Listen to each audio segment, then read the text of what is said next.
اعوذ باللہ من الشیطان الرجیم بسم اللہ الرحمن الرحیم سبحان اللہ و بحمدہ سبحان اللہ العظیم اللہم صلی علی محمد وعلی آل محمد وعلی عبدہ المسیح الموعود انکا حمید مجید۔ معزز ناظرین، السلام علیکم ورحمۃ اللہ وبرکاتہ۔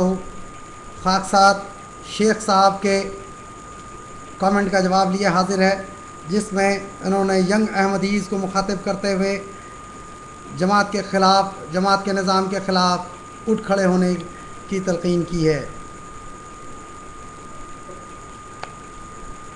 اب میں شیخ صاحب سے یہ پوچھنا چاہتا ہوں کہ آپ احمدی بچیوں کو اپنے کامنٹس کے ذریعہ یہ کہتے ہیں کہ اہل کتاب کے ساتھ تو شادی جائز ہے، تو پھر تم دوسرے مسلمانوں کے ساتھ تم کیوں نہیں شادی کر سکتی؟ تمہارا خلیفہ تمہیں روکا ہوا ہے۔ اسی طرح آپ احمدی بچوں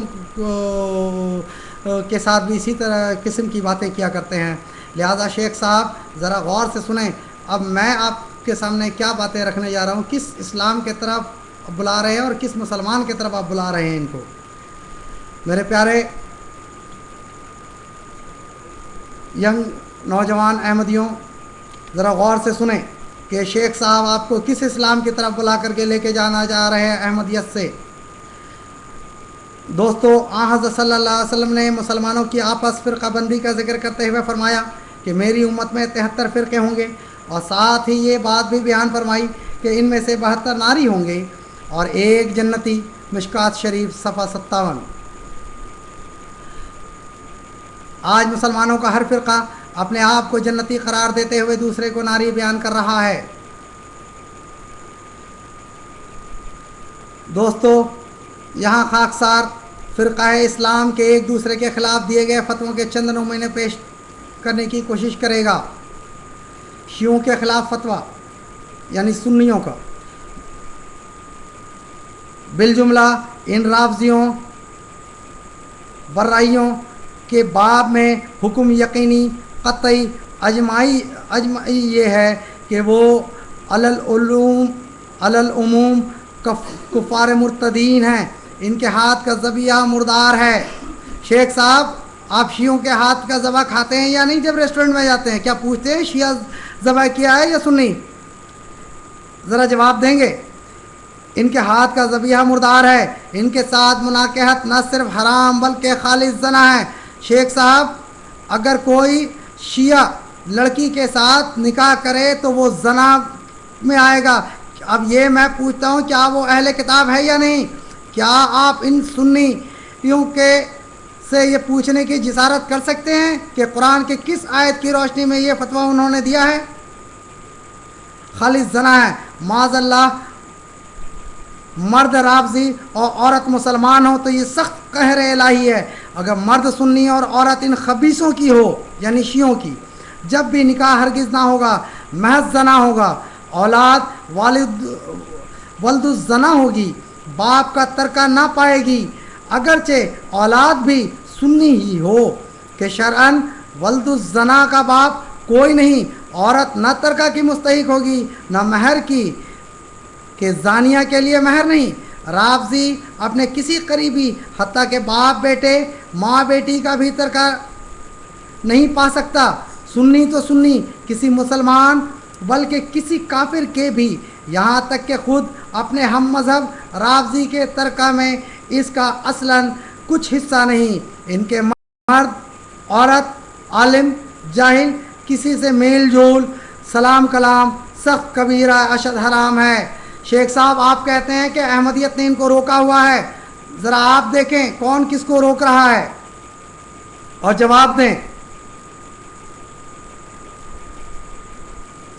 میل جول سلام کلام سخت کبیرہ اشد حرام، جو ان کے ملعون عقیدوں پر آگاہ ہو کر بھی انہیں مسلمان جانے یا ان کے کافر ہونے میں شک کرے، با اجماع تمام آئمہ دین خود کافر بے دین ہے، اور اس کے لیے بھی یہی سب احکام ہیں جو ان کے لیے مذکور ہوئے۔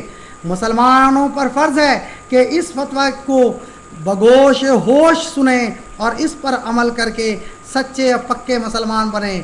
فتویٰ مولانا شاہ مصطفیٰ رضا خان، بہوالا رسالہ رد الرفضہ صفحہ 23۔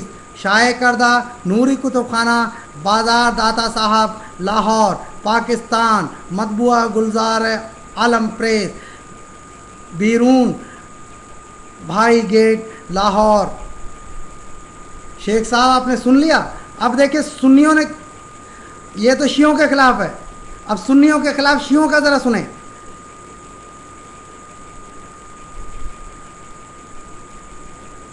شیعہ حضرات امام جعفر کی طرف منسوب کرتے ہوئے کہتے ہیں کہ آپ نے فرمایا کہ اگر کسی شیعہ کو کسی سنی کے جنازہ میں شریک ہونا پڑے تو وہ یہ دعا کرے، اے خدا اس کے پیٹ میں آگ بھر دے، اس کی قبر میں آگ بھر دے، اس پر عذاب کے سانپ اور بچھو مسلط فرما۔ فروع الکافی کتاب الجنائز جلد اول صفحہ 100۔ پھر دیکھیں شیعوں کے سوا کوئی بھی ناجی نہیں، خواہ مارا جائے یا اپنی موت مرے، یعنی سنی شہید بھی کافر ہے۔ حقیقت الشہداء صفحہ 65۔ پھر آگے دیکھیں کیا لکھا ہے۔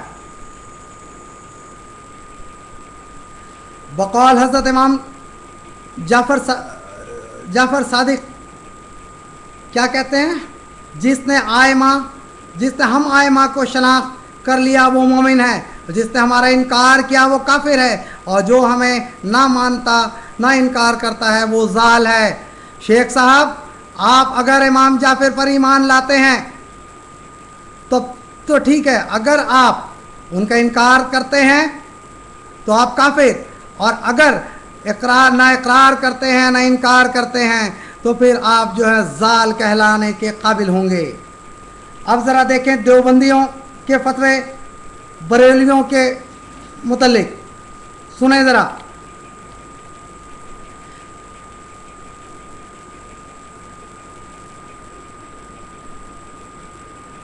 علماء دیوبندی کے خلاف فتویٰ کچھ اس طرح ہے کہ جو ان مرتدوں اور کافروں کے ارتداد کفر میں ذرا بھی شک کرے وہ بھی انہی جیسا مرتد اور کافر ہے، اور جو اس شک کرنے والے کے کفر میں شک کرے وہ بھی مرتد اور کافر ہے۔ شیخ صاحب اپنا انجام ذرا دیکھ لیں، آپ کس جگہ ٹھہرے ہیں وہ بھی ذرا دیکھیں۔ مسلمانوں کو چاہیے کہ ان سے بالکل ہی معترض و مجتنب رہیں۔ ان کے پیچھے نماز پڑھنے کا تو ذکر ہی کیا، ان کے پیچھے بھی ان کو نماز نہ پڑھنے دیں، اور نہ اپنی مسجدوں میں گھسنے دیں، نہ ان کا ذبیحہ کھائیں، نہ ان کی شادی غمی میں شریک ہوں، نہ اپنے ہاں ان کو آنے دیں۔ یہ بیمار ہوں تو عیادت کو نہ جائیں، مریں تو گاڑنے توپنے میں شرکت نہ کریں، مسلمانوں کے قبرستان میں جگہ نہ دیں، غرض ان سے بالکل احتیاط و اجتناب رکھیں۔ آپ مرزا مسرور احمد صاحب پر الزام لگاتے ہیں کہ مرزا مسرور احمد صاحب نے نوجوان احمدیوں کو باندھ کر رکھا ہے، روک کر رکھا ہے۔ شیخ صاحب کیا آپ اپنی زبان کھولنے کی جسارت کر سکتے ہیں؟ تو کریں، میں بھی دیکھوں آپ کے اندر کتنا دم اور خم ہے۔ میں آپ کو للکارتے ہوئے بار بار کہتا ہوں کہ ہاتھ شیروں پر نہ ڈال اے روبہ زار و نزار۔ پھر دیکھیں کیا کہتے ہیں، مریں تو گاڑنے توپنے میں شرکت نہ کریں، مسلمانوں کے قبرستان میں جگہ نہ دیں، غرض ان سے بالکل احتیاط و اجتناب رکھیں۔ اور یہ فتویٰ دینے والے صرف ہندوستان کے علماء نہیں، بلکہ جب وہابیہ دیوبندیہ کے عبارتیں ترجمہ کر کے بھیجی گئیں تو افغانستان، بخارا، ایران، مصر، روم، شام، مکہ معظمہ، مدینہ منورہ وغیرہ تمام دیار عرب، کوفہ، بغداد شریف، غرض تمام جہاں کے علماء اہل سنت نے بالاتفاق یہی فتویٰ دیا ہے کہ ان عبارتوں سے اولیاء انبیاء اور خدا تعالیٰ کی سخت اشد اہانت اور توہین ہوئی۔ پس وہابیہ دیوبندیہ سخت اشد مرتد اور کافر ہیں، ایسے کہ جو ان کے کافر ہوں، ان کو کافر نہ کہے وہ خود کافر ہو جائے گا۔ شیخ صاحب ذرا اپنا انجام دیکھیں۔